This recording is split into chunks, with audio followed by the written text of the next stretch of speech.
त्याच्याच बरोबर गोविंद दळवी, किसन चव्हाण, सर्वजित बनसोडे, उत्तर जिल्ह्याचे असणारे विलासराव कांबळे, दक्षिण जिल्ह्याचे असणारे अध्यक्ष दयानंद कांबळे, युवा जिल्हा अध्यक्ष प्राध्यापक मिलिंद संधी, महासचिव उत्तर सिद्धार्थ कांबळे, पुंडलिक कांबळे, महादेव कांबळे, महादेव कुंभार, आकाश कांबळे, प्रकाश कांबळे, संतोष कुळकुडे, प्रमोद कदम, विजय कांबळे, चिंतरंजन कांबळे, राजाराम महागळे, ॲडव्होकेट महेश कांबळे, वैशाली कांबळे, सन्माननीय व्यासपीठ, उपस्थित बंधूंनो आणि भगिनींनो,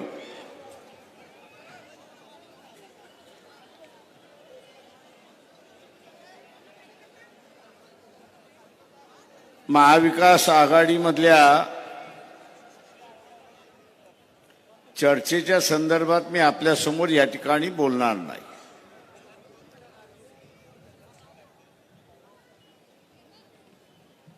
युती व्हावी ह्या आमची असणारी भावना आहे, पण एकमेकांच्या विरोधात कुरघोडी करणारे काँग्रेसवाले त्यांनी असं सांगावं की आतापर्यंत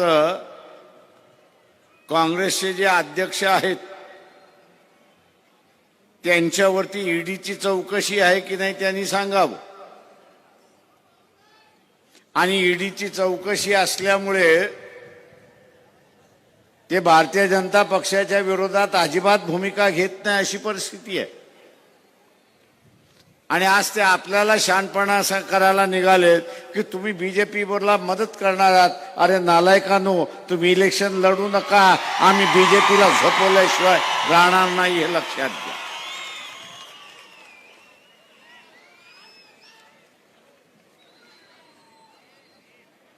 काँग्रेसकडे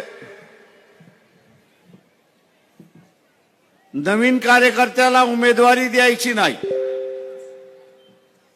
काँग्रेसमधल्या चांगल्या कार्यकर्त्याला उमेदवारी द्यायची नाही, जो जिंकून येईल त्याला उमेदवारी द्यायची नाही, पण घराणेशाही पोसत राहायचं असंच कारण त्या ठिकाणी दिसतंय. आणि त्याचाच नेमका फायदा हा नरेंद्र मोदी घेतो आणि म्हणतो की आपल्याला लोकशाही आणायची आहे, घराणेशाही आणायची. आणि मोदी असं म्हणतो की आपल्याला लोकशाही आणायची आहे, घराणे आणायची नाही. आणि म्हणून तो काय म्हणतो की या देशातली जनता हेच माझं परिवार आहे अशी परिस्थिती. मोदीजी, तुमचं म्हणणं बरोबर आहे की देशातला माणूस हा तुमचा परिवार आहे, पण त्याच्यातला एक माणूस अधिक महत्वाचा आहे हे आपण असताना लक्षात घ्या. इलेक्शनच्या दरम्यान रेखाताईंनी उल्लेख केला की एक ॲफिडेव्हिट दाखल करावं लागतं आणि त्या ॲफिडेव्हिटमध्ये तुमच्यावरती क्रिमिनल केसेस आहेत की नाही आणि असतील तर कुठल्या आहेत ते त्याच्यामध्ये सांगावं लागतं. त्या ॲफिडेव्हिटमध्ये एक अजून कॉलम आहे आणि तो कॉलम असा आहे, तुमचं लग्न झालं की नाही एवढं सांग. आणि तुमचं लग्न झालं असेल तर तुमच्या बायकोचं नाव लिहा. त्याच्या खाली ती मेली आहे की जिवंत आहे असंही तिकडे यावं लागतं. या कॉलम मध्ये मोदींनी असं लिहिलं की माझं लग्न झालेलं आहे, माझी बायको जिवंत आहे. खरं बोलला तू, खोटं नाही बोलला. मोदीजी खरं बोलले मोदीजींना आम्ही असताना म्हणतो की ह्या विशेष माणसाला तुमच्या बरोबर ठेवा आणि तुमचं कुटुंब चालवा, मग आम्ही म्हणू की आम्ही तुमच्या कुटुंबाचे सदस्य आहोत.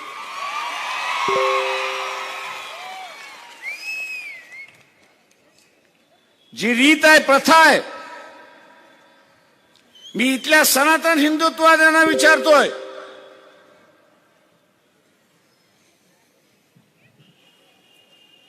की इथे असणाऱ्या कुटुंब व्यवस्थेची मांडणी केलेली आहे की नाही.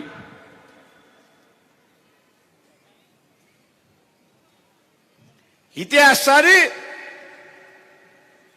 कुटुंब व्यवस्थेची मांडणी केलेली आहे की नाही.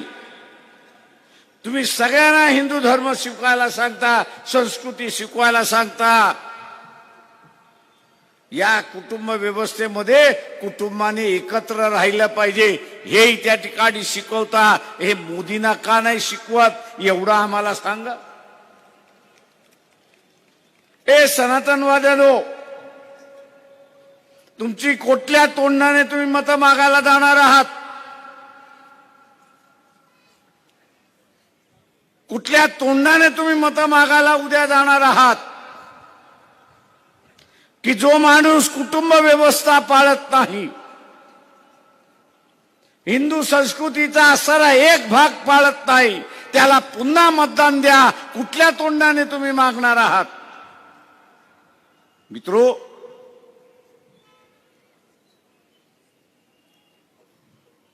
यांचं बोलणं एक आणि यांचं वागणं एक हे लक्षात. यांचं बोलणं एक आणि वागणं एक अशी असणारी परिस्थिती आहे. मी इथल्या तमाम आणि काँग्रेसवाल्यांना मी सुचवलं, कार्यक्रम सुचवलाय काँग्रेसवाल्यांना, की काँग्रेसच्या महिला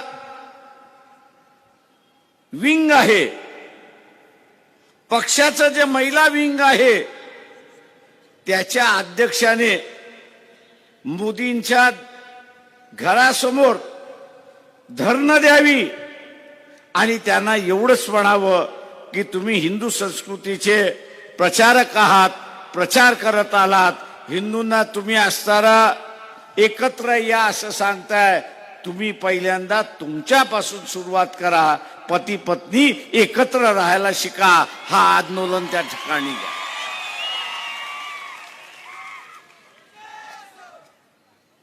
जे काँग्रेसवाले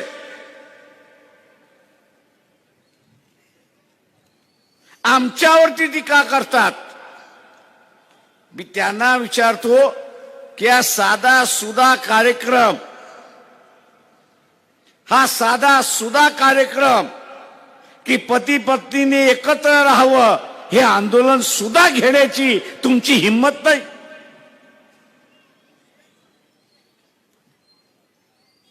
तुमची हिंमत नाही. आणि आज तुम्ही आम्हाला सांगायला लागलेला की बीजेपी बरोबर आपण लढलं पाहिजे. अरे पहिल्यांदा लढायला तर शिका आणि मग उपदेश करायला तर शिका.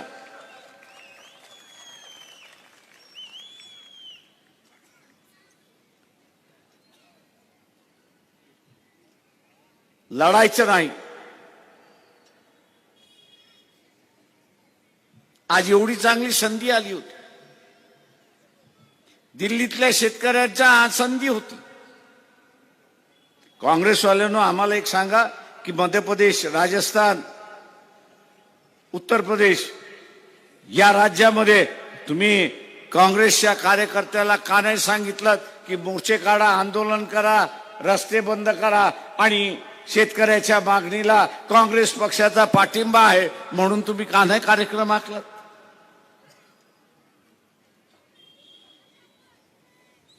अरे हा देश वाचलेला आहे, तुटलेला नाही अजून.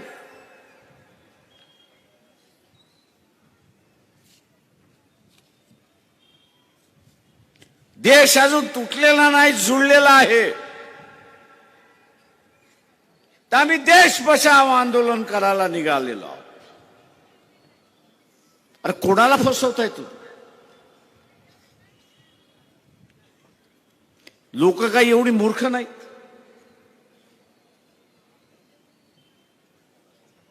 आज जे भारतीय जनता पक्षाचं सरकार आहे,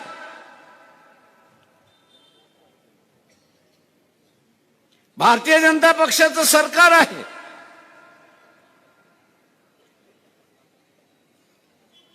की जे संविधान तुडवायला निघाले, की जे पुन्हा चातुर्वर्ण्य आणायला निघालेला आहे,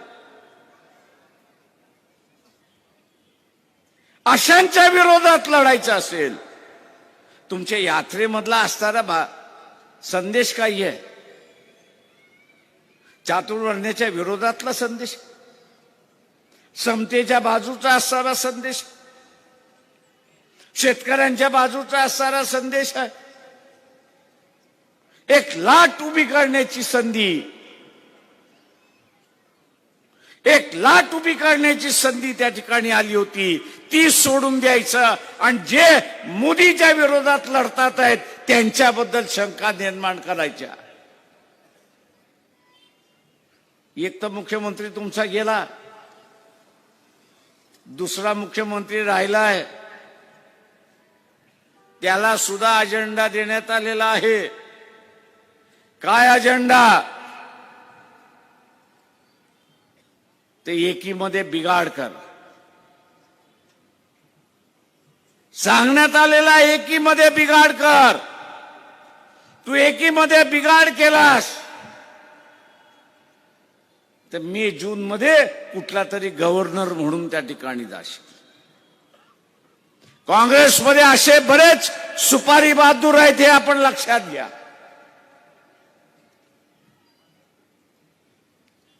काँग्रेसचे अध्यक्ष खरगे यांना असणारा सल्ला आमचा आहे, हे पहिल्यांदा सुपारी बहादूर ओळखा, काँग्रेसमधून फेकून द्या, काँग्रेस तुमची वाढायला सुरुवात होईल.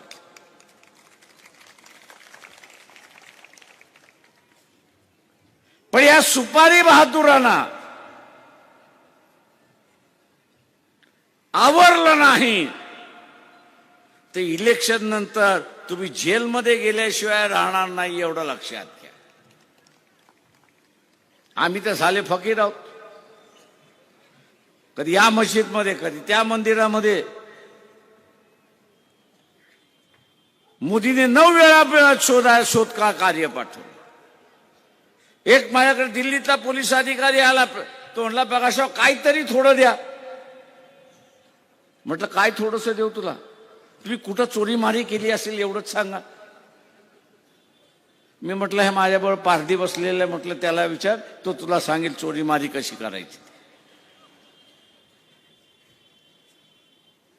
पण आम्हाला वरतून आदेश आलेले आहेत, उकरून काढा काय असेल ते.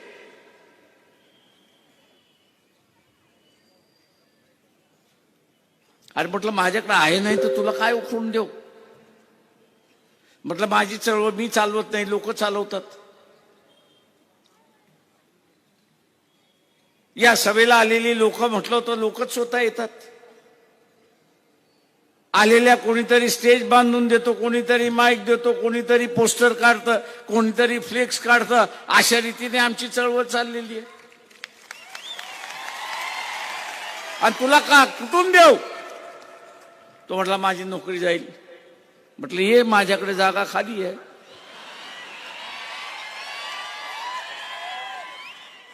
तो म्हटलं काय तुम्ही? होय ना. म्हटलं मी ना कारखाना काढला ना, म्हटलं चोऱ्या केल्या ना, सबसिड्या खाल्ल्या.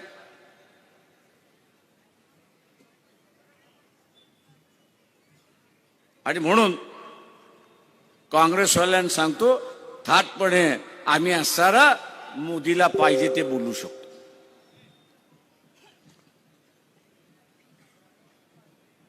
आम्ही वायफट बोलत नाही.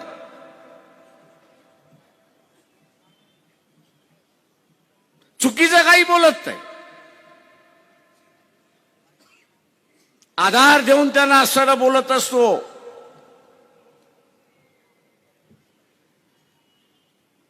मोदीच्या ह्या सरकारने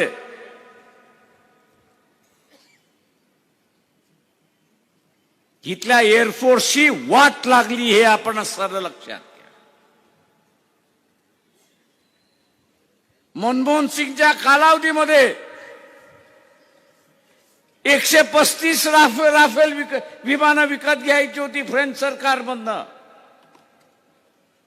आणि आपण मध्यंतरी बातमी ऐकली असेल की रशियाकडून आलेले MiG-21 आता यापुढे चालणार नाही, त्यांचं आयुष्य संपलेलं आहे. सनातनवाद्यांनो, मी तुम्हाला विचारतो, किती राफेल आले एवढं सांग. आणि किती पाहिजे होते तेही लोकांना सांग. एअरफोर्सचं एक स्क्वॉड्रन उभं करायचं असेल तर 135 फायटर जेट्स त्या ठिकाणी लागतात. 135 लागतात. आणले किती? 35. 100 आहेत कुठे?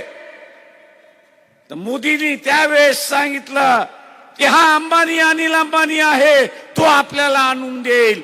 10 वर्ष होत आले. मोदी, पहिल्यांदा सांग की उरलेले 100 विमानं येणार कधी? आणि ते एअरफोर्स वाले त्याची वाट बघतात. हा जो खोकला करणारा आहे, सैन्याला खोकला करणारा असणारा जो पंतप्रधान आहे, सनातनवाद्यांनो, तुम्ही या देशाचं संरक्षण कसं करणार? तलवारीचा कालखंड संपला, लाकडाचा कालखंड संपला, आता मारा हवाईतून होतो. तुमच्याकडे हवाईच नसेल तर तुम्ही काय करणार?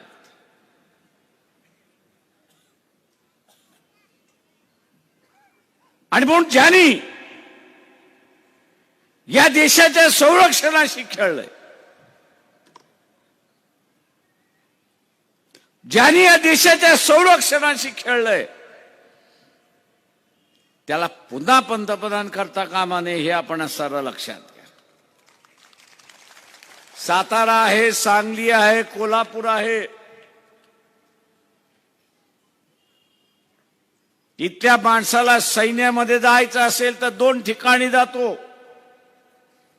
एक तो बेळगावला जातो किंवा मऊला जातो. या सगळ्या सैनिक, रिटायर्ड सैनिकाला माझं आव्हान आहे, या रिटायर्ड सैनिकाला माझं असणारं आव्हान आहे की सामान्य माणसाला मिलिटरीतला कॉन्वॉय याचा अर्थ सांगा आणि एका कॉन्वॉय मध्ये किती गाड्या असतात हे असणारं सांगा.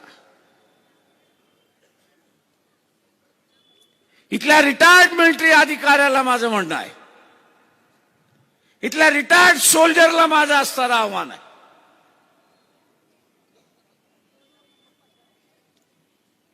की आर्मी मध्ये असताना कॉन्वॉय मध्ये तुम्ही गेलेला आहात. ते कितीचं कॉन्वॉय असतं आणि तेवढ्याच गाड्या त्या कॉन्वॉय मध्ये का ठेवतात? याचं प्रशिक्षण सर्वसामान्य माणसाला द्या, याची माहिती सर्वसामान्य माणसाला द्या. आणि मग पुलवामा मध्ये ते का केलं नाही? उत्तर प्रदेशमध्ये आम्ही ज्यावेळेस 90 साली 80 साली फिरत होतो, संध्याकाळी 7 नंतर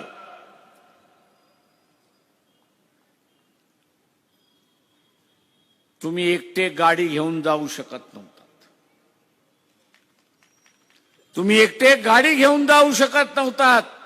पोलीस ठिकठिकाणी थांबवत होते. 10 गाड्यांचा एक कॉन्वॉय असतो. 10 गाड्यांचा एक कॉन्वॉय असतो. 11वी गाडी तिथे मंत्री असेल, संत्री असेल, खासदार माझ्यासारखा असेल, तो पोलीसवाला म्हणतो बाजूला उभा राहा, तुझी गाडी येणार नाही. 10च गाड्या फक्त त्या ठिकाणी जातील. या अनेक वेळा झाल्यानंतर मी ते एका पोलिसाची उज्जत घातली, अरे 10 का तू 12-13 जाऊ दे. तो म्हटला साहेब नाही जाऊ देणार. तुमच्या आयुष्याचं हे जे जाणारे जे आहेत त्यांच्या आयुष्याचा असणारा जिम्मेदारी माझी आहे आणि म्हणून मी नियमाप्रमाणे वागणार. मी त्याला म्हटलं तुझा नियम काय आहे? तो म्हटला ही जी माझी टॉमी गन आहे ना, एक गाडी पुढे जाते पुढे लागते आणि एक गाडी पाठीमागे लागते. पोलिसाची एक गाडी पुढे लागते आणि एक गाडी पाठीमागे लागते.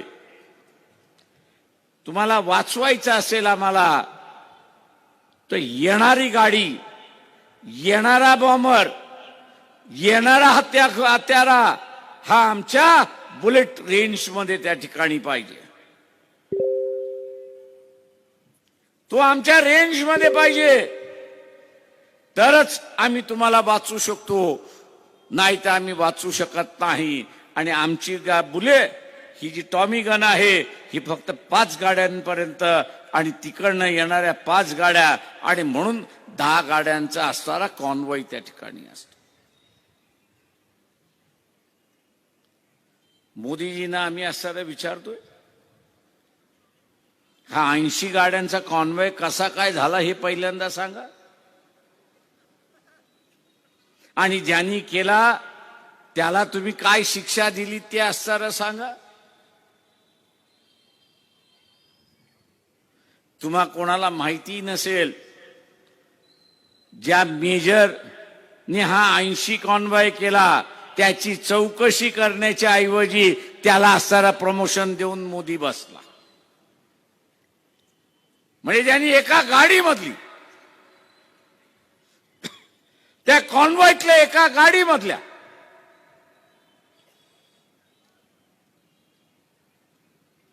सोल्जरला मारून टाकलं, त्याची चौकशी होऊन गुन्हा निश्चित झाला पाहिजे होता. तो गुन्हा निश्चित होण्याच्या ऐवजी मोदीच्या सरकारने त्याला बक्षीस म्हणून प्रमोशन दिलं, अशी असणारी परिस्थिती. सनातनवाद्यांनो, हे माझं खोटं असेल उद्याच या स्टेजवरती आणि सांगा हे खोटं आहे. आणि मग तो मेजर कोण होता, त्याचं नाव, त्याचा हुद्दा आणि त्याला कुठे प्रमोशन दिलं याची सगळी माहिती मी आपल्याला असताना देतो.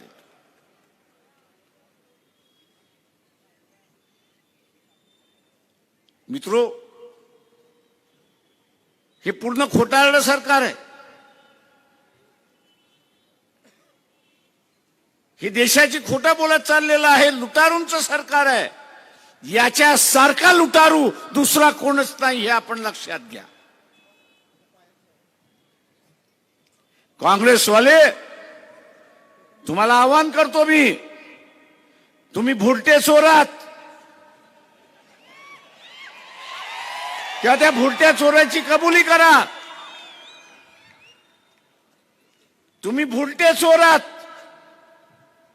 या भुरटी चोराची कबुली करा, लोक तुम्हाला माफ करतील. लोक तुम्हाला माफ करतील. पण हा जो डाकू बसलेला आहे, सध्याचं सरकार हे डाकूंचं सरकार आहे.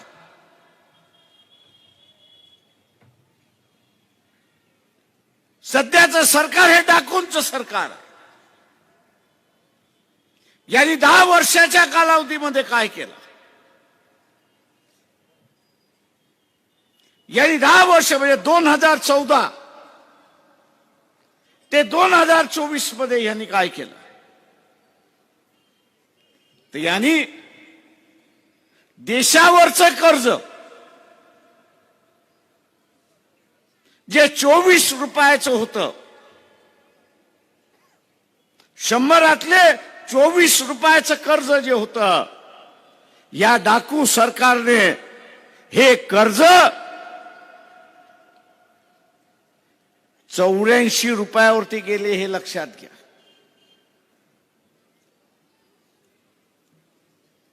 50 पासून ते 2014 पर्यंत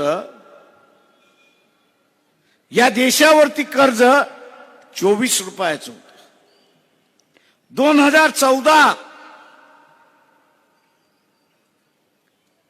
ते 2024 या कालावधीमध्ये यांनी 24 रुपयावरनं कर्ज 84 रुपयावरती घेऊन गेले.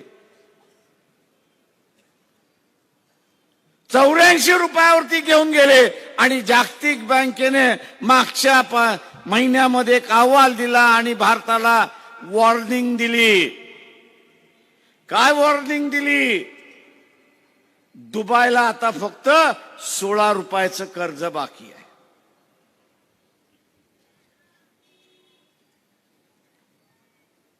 दुबईला 16 रुपयाचं कर्ज बाकी आहे. आपला पगार समजा 10,000चा आहे. आपला पगार समजा 10,000चा आहे आणि बँकेचं 10,000चा हप्ता भरायचा असेल तर आपला पगार हप्ता भरायला गेला, आपली चूल पेटणार आहे का? आपण चूल पेटवू शकतो का? आपण चूल पेटवू शकतो का? मोदीला पुन्हा या सनातनवाद्यांनो तुम्ही सत्तेवरती आणलं तर लक्षात घ्या, 10 वर्षामध्ये प्रत्येक वर्षाला 12 रुपयाने कर्ज वाढलं. 2024च्या निवडणुका संपल्या, 2026ला हा 100 रुपयाचं करडं करेल, आपल्याला डुबेल आणि मग म्हणेल मी चाललो आता संन्यासाला, आता मी हिमालयात जाऊन त्या ठिकाणी बसतो. हिमालयात जाण्याची गोष्ट पंतप्रधान करतोय की न करतोय? तो तुम्हाला डुबून जाण्याचं का प्लॅन करून चाललाय एवढं लक्षात घ्या. तो देशाला डुबून चाललेला एवढं लक्षात घ्या. अशा ह्या डुबवणाऱ्या पंतप्रधानाला पुन्हा संधी द्यायची का याचं ठरवण्याची वेळ आलेली आहे, हे आपण लक्षात घ्या. इचलकरंजी सारखं शहर,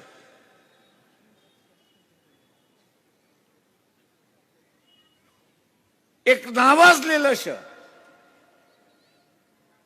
कपड्यासाठी नावाजलेलं शहर, हातकामासाठी नावाजलेलं शहर, शटल रूम साठी नावाजलेलं शहर, आज याची ओळख काय झाली?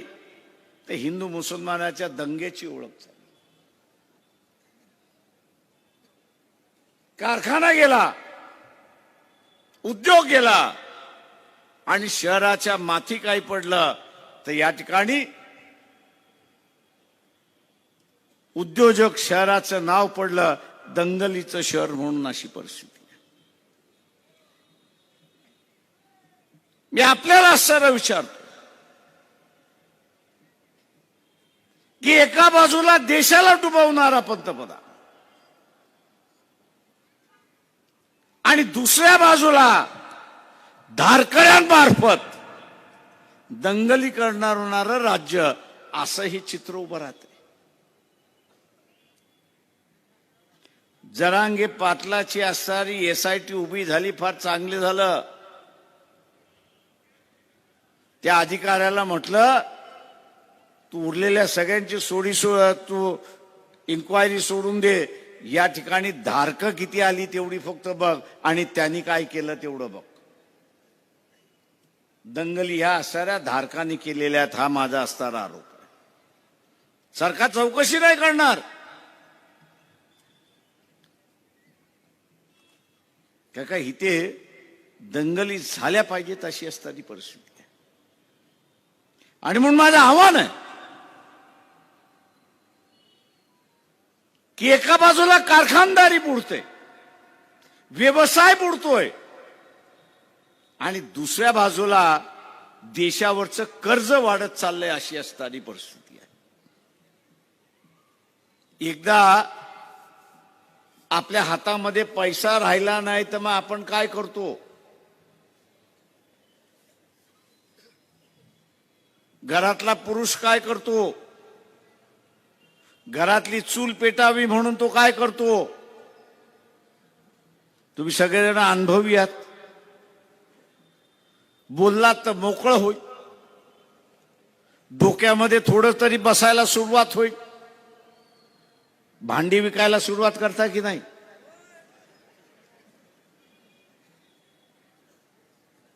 एखादा पियाला, एखादं टोप, एखादी कढई, आणि ते संपलं की मग घरातलं फर्निचर, घरातलं फर्निचर संपलं की मग घर, आणि घर संपलं तर मग कुठे, तर रस्त्यावरती.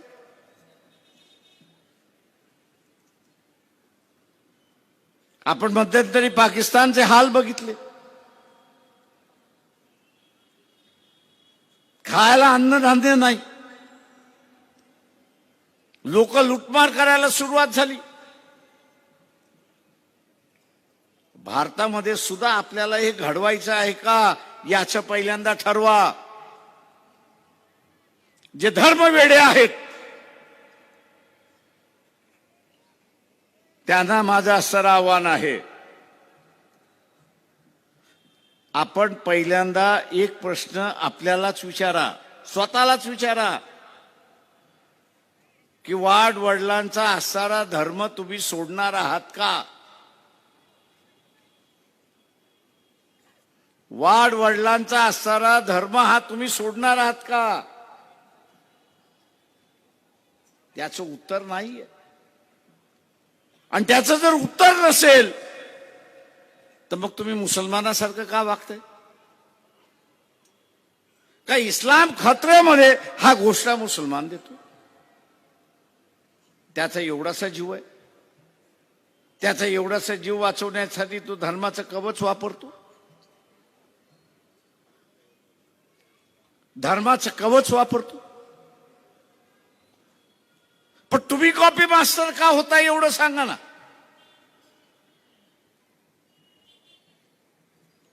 धर्म खतरे में है, आता बीजेपी आपल्याला वाचवेल. अरे कोणापासून वाचवणार?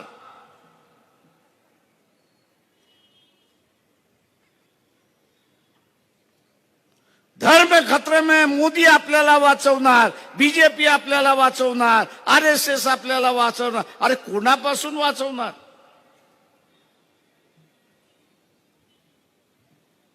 या देशाचा चीफ जस्टिस असेल, या देशाचे असणारे आर्मीचे प्रमुख असतील, या देशाचा असणारा पंतप्रधान असेल, गृहमंत्री असेल, हा आपल्याच धर्मामध्ये,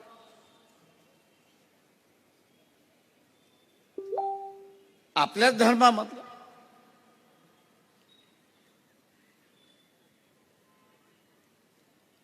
आणि मग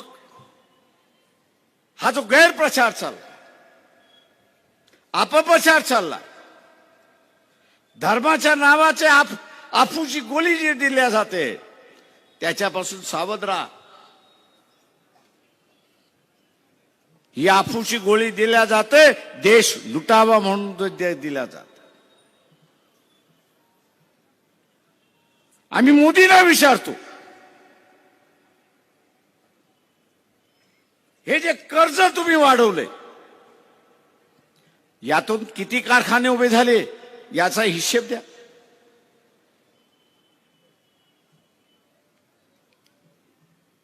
याचा हिशेब द्या. तुम्ही एवढं कर्ज काढलं, त्याचा वापर कुठे केला याचा हिशेब द्या.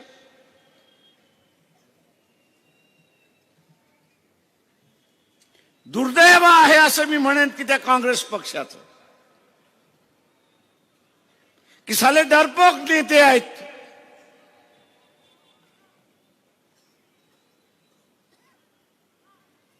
डरपोक नेते आहेत. शासनाची आकडेवारी फक्त त्यांना वाचायची आहे. आपण मध्यंतरी बघितलं असेल की गडकरींचा असणारं रोड खातं होतं, त्याचा रिपोर्ट बाहेर पडला आणि त्या रिपोर्ट खात्यामध्ये त्यांनी सांगितलं की 1 किलोमीटर मागे 20 रुपये खाल्ल्या जात आहे.